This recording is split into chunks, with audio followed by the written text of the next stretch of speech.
बिस्मिल्लाहिर्रहमानिर्रहीम। अस्सलाम वालेकुम। आज मैं आपको बहुत मज़ेदार और आसान बनने वाले ज़ीरा बिस्किट बनाना सिखाऊंगी। आपने बहुत सारे बिस्किट खाए होंगे लेकिन शायद बचपन में इससे ज़्यादा मज़े के बिस्किट नहीं खाए होंगे और शायद आपको इसका टेस्ट भी याद होगा। बड़ा मज़ेदार सा और नमकीन सा बिल्कुल वही टेस्ट होगा। और इसका एक बड़ा फ़ायदा ये होगा कि आप इसके डो को बनाकर प्लास्टिक रैप में कवर करके फ्रीज़ भी कर सकेंगे। तो इसको बनाने के लिए मैं ले रही हूँ मैदा 2 कप, मक्खन रूम टेम्परेचर पर रखा हुआ 125 ग्राम, आइसिंग शुगर हाफ कप, नमक 1 टीस्पून, साबुत जीरा 2 टेबलस्पून और 1 अदद अंडा चाहिए होगा। तो सबसे पहले आप मैदे में जीरा और नमक मिलाकर रख लीजिएगा।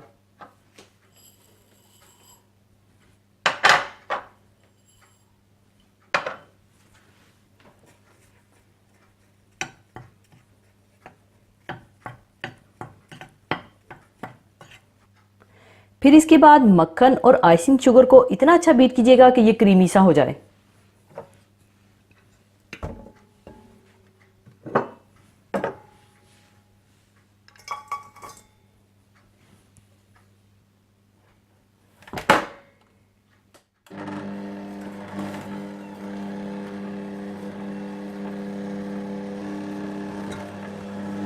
जब ये इस तरह से क्रीमी सा हो जाए तो आप इसमें 1 अंडा डालकर मिला लीजिएगा।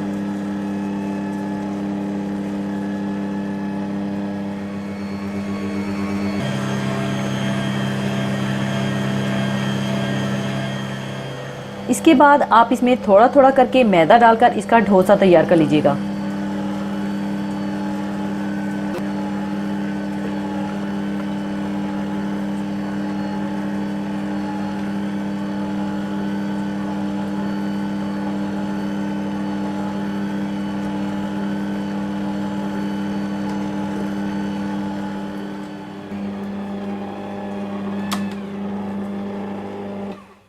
और अब आप इसके डो को कवर करके तकरीबन आधे घंटे के लिए फ्रिज में रख दीजिएगा ताकि ये अच्छा सा सेट हो जाए और आराम से हम इसके कुकीज़ बना सकें।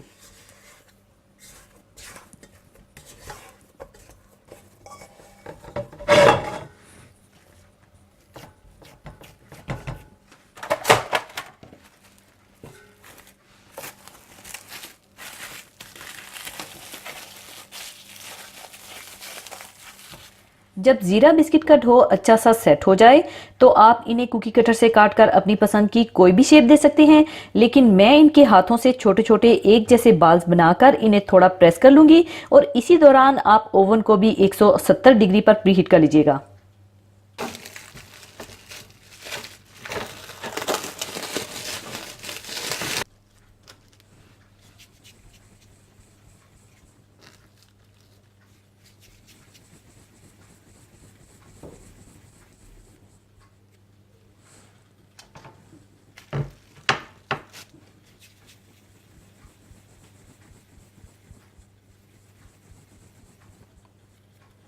इस तरह से आप सारे बाल्स बनाकर हल्का सा प्रेस कर लीजिएगा।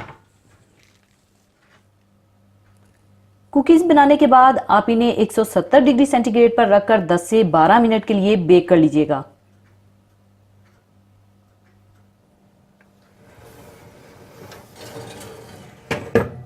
और बेक करने के बाद आप इन्हें निकाल लीजिएगा।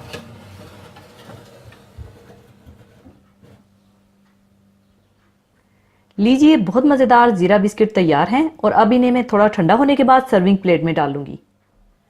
लीजिए, ज़ीरा बिस्किट तैयार हैं। आप इसके डो को बनाकर प्लास्टिक रैप में कवर करके फ्रीज भी कर सकते हैं और ये बिल्कुल भी ख़राब नहीं होगा। आराम से 2 से 3 महीने तक आप इसे फ्रीज कर सकते हैं और जब भी आपका दिल चाहे या मेहमान आए आप इन्हें निकालिए और थोड़ा रूम टेम्परेचर पर आने के बाद कुकीज़ बनाकर बेक करके एंजॉय कीजिएगा।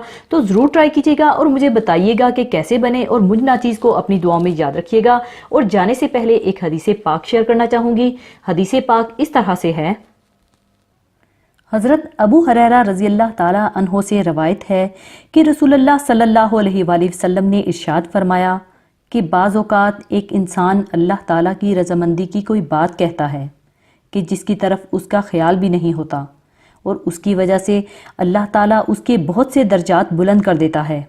और बाज़ औक़ात एक इंसान अल्लाह ताला की नाफरमानी की कोई बात कहता है कि जिसकी तरफ उसका ख्याल भी नहीं होता और उसकी वजह से वो दोज़ख में गिरता चला जाता है। ज़बान अल्लाह ताला की बड़ी अजीम नेमत है। ये इंसानी जिस्म का एक छोटा सा हिस्सा है, लेकिन इसके करिश्मे बड़े बड़े हैं। इसकी खूबियाँ भी बहुत हैं और ख़राबियाँ भी बहुत। इसके ज़रिए इंसान चाहे तो अपनी आखरत के लिए नेकियां भी जमा कर सकता है और चाहे तो अपनी आखरत बर्बाद कर सकता है।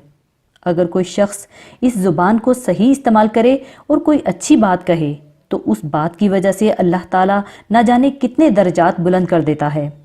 जब एक इंसान काफिर से मुसलमान होता है तो वो इसी ज़ुबान की बदौलत होता है। ज़बान से कलमा शहादत पढ़ता है। देखें, सिर्फ एक कलमे से पहले जहन्नमी था, अब जन्नती बन गया। इसके बरक्स अगर इस ज़बान का नाजायज़ इस्तेमाल हो तो फिर यही ज़बान इंसान को जहन्नुम में खींच कर ले जाती है। इसी वजह से कसरते कलाम से मना किया गया है। इसी के साथ मैं आपसे इजाज़त चाहूँगी। अपना बहुत ख्याल रखिएगा, दुआओं में याद रखिएगा। अल्लाह हाफिज़।